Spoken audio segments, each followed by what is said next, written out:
Hello friends, स्वागत है आप सभी का आपके अपने यूट्यूब चैनल विद्या जीके ट्रिक्स में। आज के इस वीडियो में हम कोलबर्ग के सिद्धांत को हम कंटिन्यू करेंगे। इससे पहले हमने पार्ट 1 में इसके बेसिक्स को समझा, उन्होंने कौन सा सिद्धांत दिया है उनके बारे में, और उस सिद्धांत की ट्रिक जो है वो हमने कर ली थी। सेकंड में हमने उसको डीप से समझा और आज हम इसके जो इम्पोर्टेंट पॉइंट्स है जिससे क्वेश्चन पूछे जाते हैं उसे कवर करेंगे। तो चलिए शुरू करते हैं। कोलबर्ग के 3 स्टेजेस को हमने समझ लिया था, प्री कन्वेंशनल, कन्वेंशनल और पोस्ट कन्वेंशनल।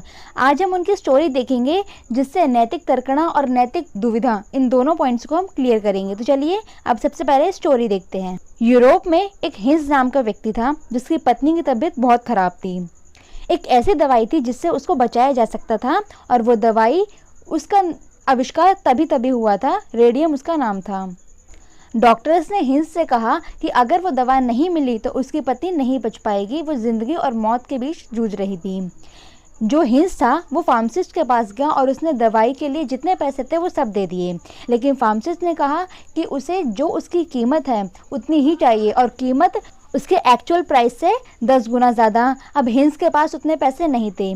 अब उसने 2 चीज़ें सोची, या तो वो पैसे कहीं से लेके आए, और पैसे तो वो ला नहीं सकता था, बेचारा बहुत गरीब था, और दूसरी उसके पास ऑप्शन था कि या तो वो चोरी कर ले। उसने फार्मासिस्ट की दुकान में तोड़फोड़ शुरू कर दी और अपनी जो दवाई चाहिए थी, रेडियम, वो चुरा के ले आया और डॉक्टर को दे दी। बेचारा चोरी नहीं करता तो क्या करता, उसकी वाइफ बेड पे है। अब चोरी करेगा तो आंटी पुलिस बुला लेगी, और अगर चोरी नहीं करेगा तो पैसे है नहीं।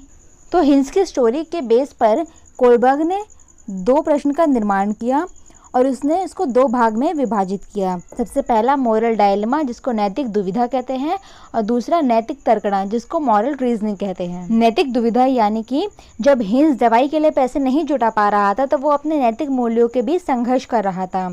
जब वो सही और गलत के काम को चुनने में संघर्ष कर रहा था तो इसको नैतिक दुविधा कहते हैं। या तो हिंस चोरी करे या पैसे लेके आए, ये दोनों चीज़ें उसके माइंड में चल रही है। यही चिंतन जो है नैतिक दुविधा कहलाता है, क्योंकि अगर चोरी नहीं करी तो पत्नी मर जाएगी और अगर चोरी की तो आंटी पुलिस बुला लेगी। और सेकंड है नैतिक तर्कणा यानी कि मॉरल रीजनिंग। तो जब सही और गलत के बारे में से एक को चुनना हो तो वो कहलाता है मॉरल रीजनिंग।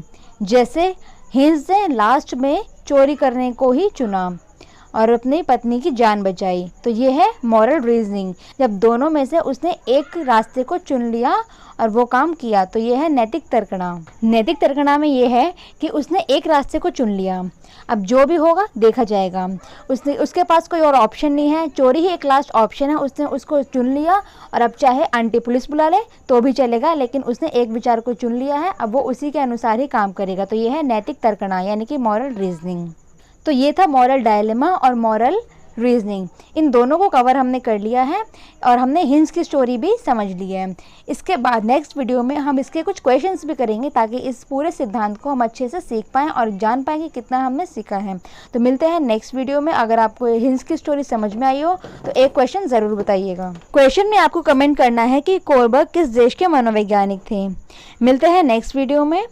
शेयर करें, लाइक करें, सब्सक्राइब करें। धन्यवाद।